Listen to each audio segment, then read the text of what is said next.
네, 우리 하나님 말씀 같이 보겠습니다. 디모데후서 2장 1절에서 15절 말씀입니다. 우리 같이 이 말씀을 한 두 번 읽겠습니다. 시작. 그대는 진리의 말씀을 올바르게 가르치는 부끄러울 것 없는 일꾼으로 하나님께 인정을 받는 사람이 되기를 힘쓰십시오. 그대는 진리의 말씀을 올바르게 가르치는 부끄러울 것 없는 일꾼으로 하나님께 인정을 받는 사람이 되기를 힘쓰십시오. 아멘. 새해 첫 주일 예배를 주님께 드립니다. 우리에게 생명을 주시고 우리의 생명을 연장시켜 주시고 그렇죠. 저도 2021년도에 하나님 품으로 가신 분들 몇 분을 알고 계십니다. 그래서 우리가 2022년도를 산다는 것은 당연한 것처럼 생각할지 모르지만은 그렇지 못하신 분들도 꽤 많이 있다는 것을 기억하시길 간절히 바랍니다. 그래서 하나님께서 우리의 생명을 연장시켜 주셨습니다. 그리고 무엇보다도 새 시간을 한 해를 허락하셨는데 저와 여러분들은 항상 하나님의 은혜에 감사하는 삶을 살기를 주의 이름으로 축원합니다. 우리가 새해를 시작하면서 한 두 가지를 생각해 볼 필요 있을 것 같아요. 하나는 우리 교회가 2022년도는 어떻게 나아갈 것인가. 그렇죠? 특별히 저는 이 교회 담임 목사 또 목회자로서 하나님께서 우리 교회를 어떻게 인도해 주시고 또 이 교회가 어떻게 하나님께 영광을 돌릴까 그런 고민과 생각을 합니다.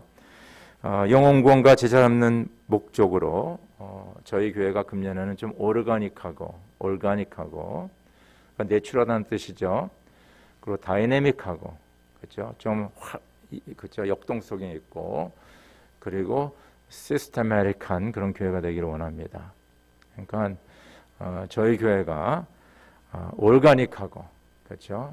그 다음에 다이내믹하고 시스테마틱한 그래서 조직이 잘 갖춰지고 그래서 교회가 잘 활발하게 역동적으로 움직여서 주님의 몸된 교회를 잘 세우기를 간절히 바랍니다. 무엇보다도 2022년도에는 우리 시무 집사님들이 모든 사역의 중심이 되셔서 열심을 다해 열정을 다해 헌신함으로써 저희 교회 사역들이 활발하게 이루어지기를 간절히 바랍니다.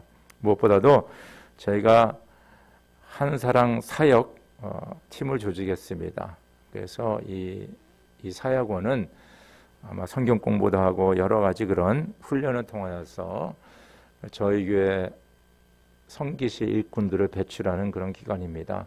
그래서 2022년도에는 이것이 활발하게 이루어져서 저희 교회에 진짜 주님의 일꾼이 많이 배출되는 그런 교회가 되기를 간절히 바랍니다. 그리하여서 금년에는 저희 교회가 진정 주님께서 원하시는 많은 영혼을 주님 앞에 인도하고 제자를 삼는 그런 교회가 되기를 간절히 원합니다. 무엇보다도 지금 이제 저희 교회가 건축을 하는 것에 대해서 2월달 노회 때 노회에서 인준을 해줘야 됩니다. 그 전에 당연히 저희가 아마 공동회도 갖고 여러분의 우리 공동회에 인준을 받겠지만은 그렇게 되면 이제 저희가 설계가 시작되고 가능하면 금년 말에는 저희가 그라운드 브레이킹을 하면 너무너무 좋을 것 같습니다. 그래서 우리 교회 건축에 대해서 본당 건축에 대해서 그런 바람이 있습니다. 여러분들 기도 부탁드립니다. 개인적으로 첫째는 이제 교회적인 그 금년에 우리의 그 꿈과 비전이라 할까요? 바라는 바를 제가 말씀드렸고 또 우리 개인적으로는 우리가 어떻게 살아야 되는가 한 개인으로서 크리스천으로서 저는 주님과 하나 되어 하나님의 뜻을 이루어드리고 무엇보다 하나님께 인정받는 일꾼이 되기를 원합니다. 그래서 하나님께 인정받는 일꾼, 주님과 하나 되어서 그래서 오늘 제가 이 말씀을 여러분과 함께 나누기를 원합니다.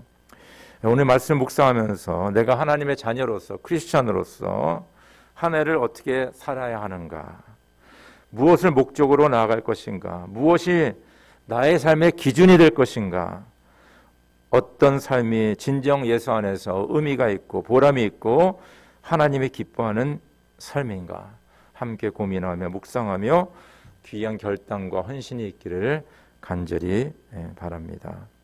오늘 저희가 함께 읽은 디모데후서 2장 15절은 아와나 사역의 그 대표하는 말씀입니다. 아와나 사역은요, 3살서부터 18살까지, 그렇죠? 어린아이부터 18살까지 하나님의 말씀을 훈련하여서 일꾼으로 세우는 사역입니다. 너무 귀한 사역이죠. 그래서 저희 교회에서도 아와나 사역을 했었고, 아마 본당이 지어지고 그럼 여기 이제 스페이스가 남고 그러면 저희가 아와나 사역도 다시 할 계획을 가지고 있습니다. 그래서 이 아와나 사역의 대표되는 성경 구절, 그죠? 이것이 바로 디모데후서 2장 15절입니다. 그래서 이 아와나는 뭔가? 아와나는요, approved workmen are not ashamed. 네, 이게 5글자인데요. approved workmen are not ashamed. 이건 뭐냐면 하나님께 인정받는 일꾼은 부끄럽지 않다, 뭐 이런 뜻입니다. 한국말로 번역한다면. 그래서 이 workmen are not ashamed, 그렇죠? 이 일꾼이 부끄러움이 없다. 이것은 무엇을 의미하느냐? 한 3가지로 생각할 수 있어요. 하나는 뭐냐면 내가 하나님의 일꾼으로서 하나님 앞에 섰을 적에 하나님 보시기에 부끄럽지 않는 그런 일꾼을 얘기합니다. 하나님과의 관계 속에서 부끄럽지 않은 일꾼. 2번째는 내가 사람들 앞에 섰을 적에 사람들 앞에서 이렇게 담대하게 쓸 수가 있는 거예요. 왜냐하면 하나님 앞에 부끄럽지 않기 때문에 또 사람들 앞에서도 부끄럽지 않습니다. 당당히 쓸 수가 있는 거죠. 담대하게. 3번째는 뭐냐면 세상 사람들이 보기에 야, 저 사람은 괜찮은 사람이야. 저 사람은 신실한 사람이야. 저 사람은 진짜 크리스천이야. 그렇게 사람들이 보기에도 어프로브를 받는, 부끄럽지 않는 그런 의미가 workmen are not ashamed, 그 뜻이 아닌가 그렇게 생각해 봅니다. 곧 하나님께서 인정하는 일꾼은 하나님 앞에서, 사람들 앞에서, 그리고 사람들이 보기에 부끄럽지 않은 그런 일꾼을 말하고 있습니다. 그런 사람들이 세상에 나가 빛과 소금의 직분을 감당하고 사람들에게 인정받고 박수받고 존경받는 그런 크리스천.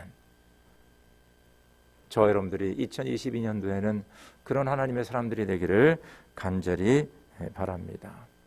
오늘 사도 바울은 디모데후서 2장 15절 이 말씀, 자기의 믿음의 아들, 영적인 아들 디모데에게 보낸 편지입니다. 그렇죠? 디모데는 현재, 오늘 말씀상에서는 현재 에베소 교회를 담임하고 있어요. 그래서 목회서신이라 이렇게 얘기하고, 또 사도 바울은 개인적으로 아들과 같은 사람이니까 이게 권면하는 그 귀한 말씀입니다.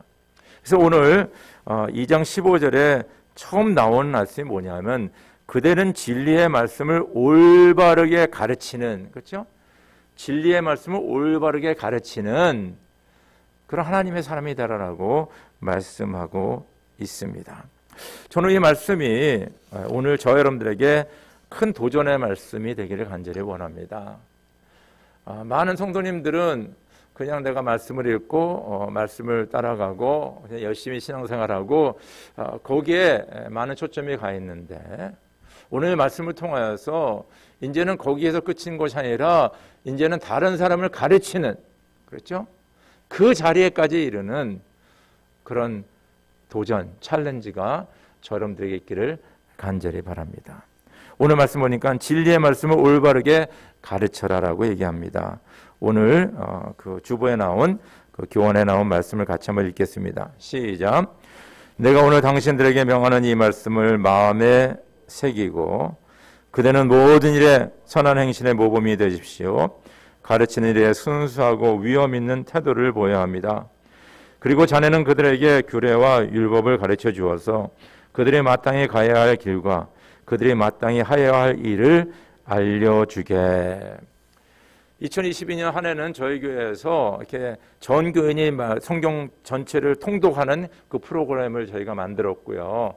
그 다음에 여러 성경 공부, 예전에는 이 삼공부라고 있었는데 그거와 좀 차별되는 그 여러 성경 공부를 준비했습니다. 그래서 금년 한 해는 저 여러분들이 먼저 말씀을 다 통독하고 그리고 이런 성경 공부를 같이 우리가 묵상하고 공부하고 말미암아 첫째 이 말씀이 충만하여서 이 말씀을 가르칠 수 있는 그런 자리에까지 이르기를 간절히 바랍니다. 그래서 오늘 교원에 있는 말씀을 보면요. 먼저 신명기 6장 6절에 내가 오늘 당신들에게 명하는 이 말씀을 마음에 새기고 그렇죠? 그 말씀을 가르치는 자는 뭐냐면 먼저 그 자신이 이 말씀의 은혜를 받아야 돼요. 또 말씀에 확신이 있어야 됩니다. 이 말씀이 생명의 말씀이라는 것을 뭡니까? 내가 알아야 되고 느껴야 되고 고백해야 됩니다. 그래서 신명기 6장 6절에서는 오히려 이스라엘 백성들에게 그 부모들에게 먼저 당신들이 이 말씀을 마음에 새기고 그 다음에 뭐예요? 당신의 자녀들을 가르치라라고 얘기하는 거예요. 그래서 신명기 6장 6절은 이 부모님들에게 어른들에게 주신 말씀이에요. 그러니까 당신들이 말씀을 가르치려면 먼저 그 말씀을 마음에 새겨야 된다. 마음에 새기려면 말씀을 알아야지 새기죠. 무슨 말씀을 하는 건지 알아야지. 그 성경을 읽어야 됩니다. 성경을 공부해야 됩니다. 그리고 성경 속에서 하나님의 말씀 속에서 내가 은혜를 받고 그 말씀을 내 마음에 새겨야 됩니다. 그럴 적에 우리는 말씀을 가르칠 수가 있는 거예요. 두 번째 디도서 2장 7절에 보니까 뭐예요? 선한 행실의 모범이 되십시오. 그렇죠? 선한 행실의 모범이 되십시오. 여러분들 저희가 암만 말씀을 많이 알고 나는 은혜를 많이 받았어. 깨달음이 많아. 진리의 말씀을 가지고 있어. 그래도 내 삶이 뒷받쳐주지 않으면 그 말씀의 능력이 안 생기는 거예요. 그렇잖아요. 이렇게 보기에 야 말씀은 참 좋고 뭡니까 지식도 많고 뭐 등등 남을 가르치고 얘기하지만은 그 삶에 그 말씀의 역사가 나타나지 않으면 그 말씀의 능력이 없는 겁니다. 그래서 저 여러분들의 가장 파워풀한 영적 무기는 뭐냐면 말씀에서 나오는 말씀이 역사하는 삶에서 뭡니까 증거하는 말씀이 우리의 파워입니다. 사실은요. 그렇죠? 다른 사람들 세상 사람들 입장에서는 여러분들 저 여러분들이 성경 구절을 몇 개 외웠나 뭐 성경에 대해서 뭐 얼마나 많이 하냐 그거 관심 별로 없어요. 그러나 그 성경에 있는 말씀이 우리 삶을 통해서 표현될 적에 그들의 어텐션을 캐치하는 거예요. 이야, 저 사람 삶이 다르네. 어떻게 저렇게 다를까? 알아보니까 하나님의 말씀을 근거해서 나오는 삶이라는 것입니다. 그래서 제일 파워풀한 건 뭐냐면 우리의 말씀이 하나님의 말씀이 녹여들어서 우리의 삶에 녹여들어서 그 말씀의 삶의 능력이 나타날 적에 바로 하나님의 말씀의 능력이 나타나는 것입니다. 여기 세 번째 뭐냐면 출애굽기 18장 20절은 뭐냐면요. 그 모세의 장인이 모세에게 얘기하는 거예요. 이렇게 조직적으로 짜고 당신이 해야 될 것은 뭐요? 하나님의 율법과 율례를 그 백성들에 가르치십시오. 그 이유는 뭐냐면 뭐요? 그들이 마땅히 가야 할 길과 그들이 마땅히 해야 할 일을 알려주게 그렇게 얘기하고 있습니다. 그러니까 여러분들 우리가 좀 이 생각을 좀 바꿔야 돼요. 뭐냐 하면 예전에는 내가 어떻게 예수님을 잘 믿을까, 어떻게 기도할까, 어떻게 예배할까 뭐 등등 나 자신이 중심이 됐다면 이제 말씀을 가르치는 자가 되려면 어떻게 되냐면 다른 사람을 바라볼 줄 알아야 돼요. 저분의 신앙 성장을 내가 어떻게 도울까, 저분의 믿음을 어떻게 도울까, 저분이 마땅히 진정 믿음으로 가야 될 길을 내가 어떻게 저분에게 잘 알려줄까, 거기에 우리가 고민하고 그걸 생각해야 된다는 것입니다. 여러분 선생님들이 그냥 칠판에다가 지식만 전달하는 선생님 별로 임팩이 없죠. 그러나 그 선생님들 가운데는 그 학생들을 진짜 생각하며 기도하며 뭡니까? 그 가르치는 선생님들이 있습니다. 바로 그들의 앞길을 생각하기 때문입니다. 바로 하나님 말씀을 가르치는 자는 뭐요? 그 학생들의 앞길을 생각하고 마땅히 가야 할 길을 생각하며 인도하는 그런 자들입니다.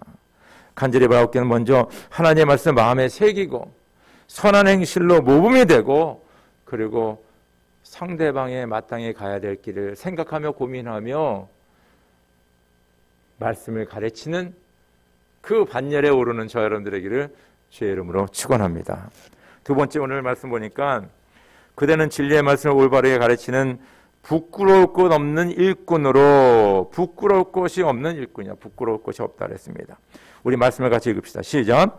그러나 사랑하는 여러분은 가장 거룩한 여러분의 믿음을 터로 삼아서 자기를 건축하고 성령으로 기도하십시오. 하나님의 사랑 안에 머무르면서 자기를 지키고 영생으로 인도하는 우리 주 예수 그리스도의 자비를 기다리십시오.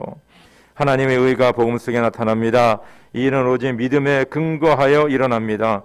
이것은 성경에 기록한 바 의인은 믿음으로 살 것이다 한 것과 같습니다. 아멘.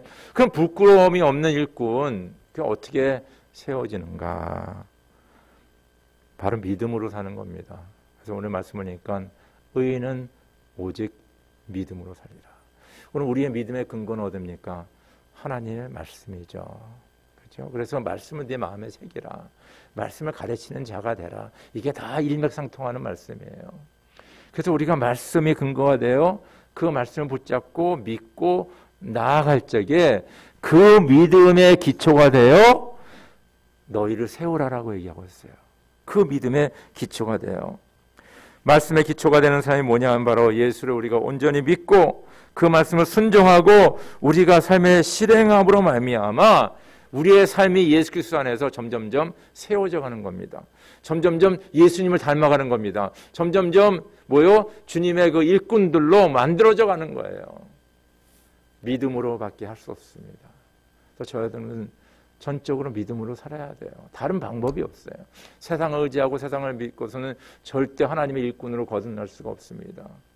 그러나 우리가 오로지 주님의 말씀을 붙잡고 말씀을 믿고 삶으로 살아갈 적에 우리는 믿음의 사람으로 세워짐으로 말미암아 하나님 앞에도 부끄럽지 않고 사람들 앞에 섰을 적에도 떳떳하고, 그리고 사람들의 보기에도 야, 저 사람은 진정 하나님의 사람이라고 인정할 수밖에 없는 그런 삶을 살게 됩니다. 오늘 유다서에서 계속 얘기하기를 성령으로 기도하는 삶이다. 성령으로 기도. 성령은 뭡니까? 하나님의 영이잖아요. 그럼 하나님의 영이 우리를 기도하게 하는데 그 기도의 제목들이 무엇일 것 같습니까? 성령으로 기도하지 않는 것, 그것은 뭐냐면 바로 나만을 위해서 기도하는 것은 성령의 인도의 기도가 아닙니다. 그거 꼭 기억하시 바라요. 그래서 저 여러분들의 기도 생활 이렇게 가만히 보면서 내가 오늘 무엇을 기도했는가 가만히 보면, 만약에 내 아들, 내 아내, 내 남편, 내 사업, 이런 것만 기도하면 그건 성령이 인도하는 기도가 아니에요. 그건 내가 인도하는 기도지. 내가 좋아하는 기도. 그럼 성령이 인도하는 기도는 뭐냐? 바로 예수님이 가르친 기도잖아요. 하나님의 이름, 하나님의 영광, 하나님의 나라, 하나님의 뜻, 이웃을 위하여서 중보기도 하는 것, 이것이 바로 성령이 인도하는 기도예요. 그래서 저 여러분들이 이런 기도를 할 적에 우리가 하나님 앞에, 사람들 앞에 부끄러움이 없는 일꾼으로 세워지게 됩니다. 그래서 저 여러분들 기도 생활해야 되겠죠? 그러면서 우리가 기도하되 성령이 인도하는 기도를 하시기 바랍니다. 그것은 바로 하나님의 영광과 하나님의 이름과 하나님의 나라와 하나님의 뜻과 바로 주변을 위해서 중보하는 기도가 성령이 인도하는 기도입니다. 그러면서 하나님의 사랑 안에 머무면서 자기를 지키고 저는 시편 1편을 상당히 좋아하는데 1절 2절에 보니까 복 있는 사람은 악인의 꾀를 따르지 아니하며 죄인의 길에 서지 아니하며 오만한 자의 자리에 앉지 아니하며 오로지 주님의 율법을 즐거워하며 밤낮으로 율법을 묵상하는 사람이다. 그렇죠? 여기 복 있는 사람과 하나님의 말씀을 묵상하는 사람과 이렇게 대조하고 있지 않습니까? 그렇죠? 그럼 복 있는 사람 바로 하나님의 묵상하는 사람인데, 이 사람의 특징은 뭐냐면 악인의 길을 따르지 않고 죄인의 길에 서지 않고 오만한 자의 자리에 앉지 않는다는 겁니다. 자기 자신을 지키는 거예요.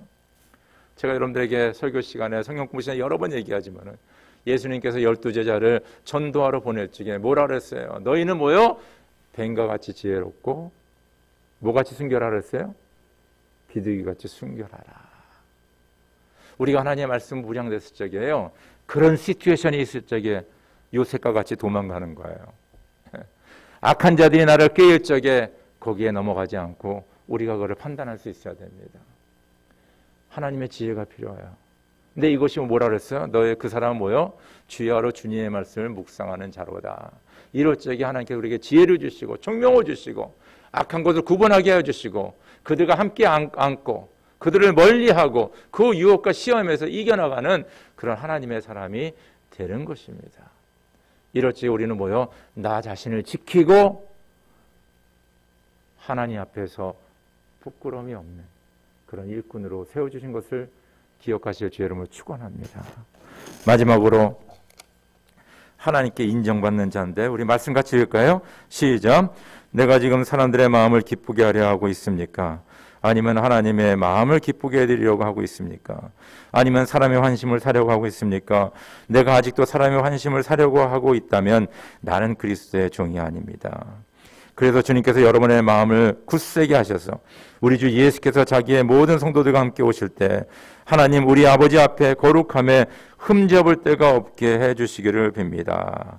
마지막으로 같이 읽읍시다. 시작. 그대는 진리의 말씀을 올바르게 가르치는 부끄러울 것 없는 일꾼으로 하나님께 인정을 받는 사람이 되기를 힘쓰십시오. 참 여러분들은 진짜 하나님의 축복을 많이 받았는데요, 우리가 하나님을 믿는다는 그 자체가 축복입니다. 여러분, 힌두교는 3억 3천의 신을 섬기잖아요. 그래서 인도 사람들 대부분 그 힌두교를 믿는 사람들은요, 적어도 몇 개의 신을 섬기게 되어 있습니다. 몇 개, 하나가 몇 개. 좀 더 많은 수십 개를 섬기고요.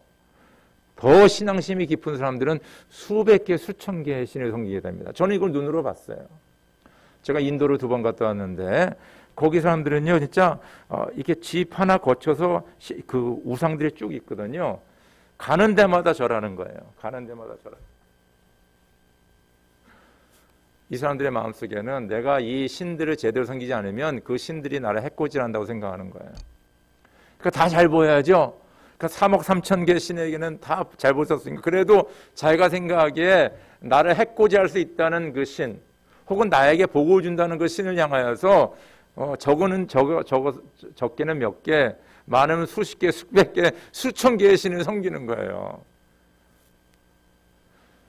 그 힌두교인도 그렇다 치고, 무신론자는 어떻게 하면 무신론? 신을 안 믿어. 난 신의 존재를 안 믿는다. 이 사람들은 또 다른 신들이 있어요. 이 무신론자들은요, 세상의 신입니다. 그래서 세상의 명예와 권세와 물질이 신이 되는 거예요.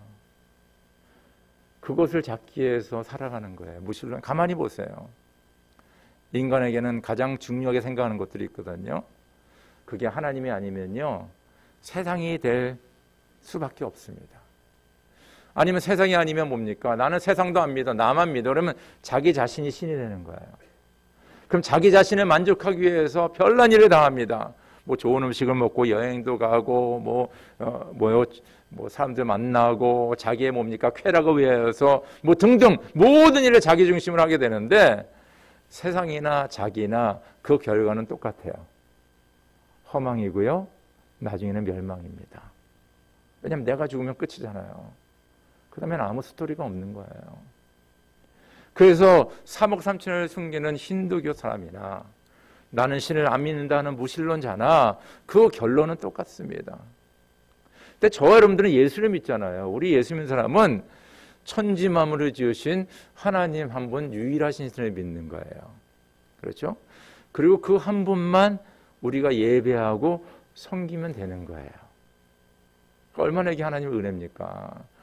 여러분, 제가 이렇게 얘기해서 이게 개념이 잘 안 잡히는데, 만약에 저와 여러분들이 인도에 태어났다면 지금요, 방 안에 지금 우상이 한 10대 개 있어야 되고요. 그리고 가는 곳마다 그 각 신의 그 날이 있을 거 아닙니까? 그 날마다 가서 제사해야 되고요.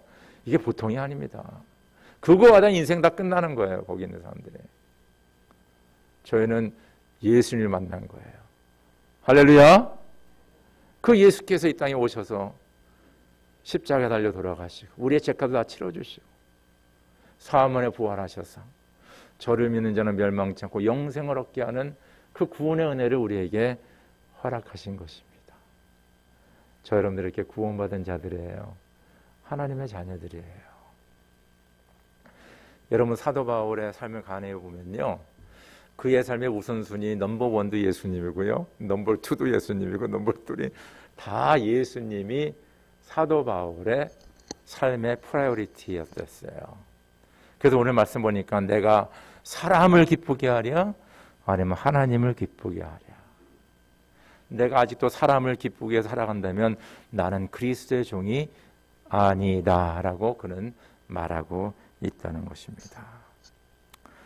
여러분, 예수를 주와 구원자로 영접한 저 여러분들의 삶에 가장 우선순위가 뭐겠어요? 예수님 한 분입니다. 그 한 분만 바라보고 한 분만 사랑하고 생각하고 살아야 돼요. 그래서 저 여러분들의 삶의 모든 기준은 예수가 돼야 돼요. 예수가 우리의 생각과 우리의 모든 결정의 기준이 되어야 된다는 것입니다. 인간관계도 마찬가지예요. 인간관계 속에서도 예수가 뭐요? 기준이 돼야 되는 거예요. 그래서 우리의 삶의 목표는 사도 바울과 같이 내가 사람들에게 인정받는 것도 아니에요. 뭐 누구에게 세상에 인정받는 것도 아니에요. 오직 하나님 앞에 인정받는 사람이 되기를 위해서 그는 살았습니다. 우리가 2022년도를 맞이했어요. 우리가 교회적으로 아까 우리가 비전에 대해서 그 앞으로 우리 교회가 어떻게 되겠으면 하는 그런 마음을 여러분과 나눴습니다. 그러나 개인적으로 여러분 개인은 2022년도를 어떻게 사시겠습니까? 오늘 디모데후서 2장 15절에 있는 말씀 뭐요? 하나님께서 인정하여 부끄러움이 없는 하나님의 일꾼들이 되기를 주의 이름으로 축원합니다. 우리 다 함께 기도드리죠.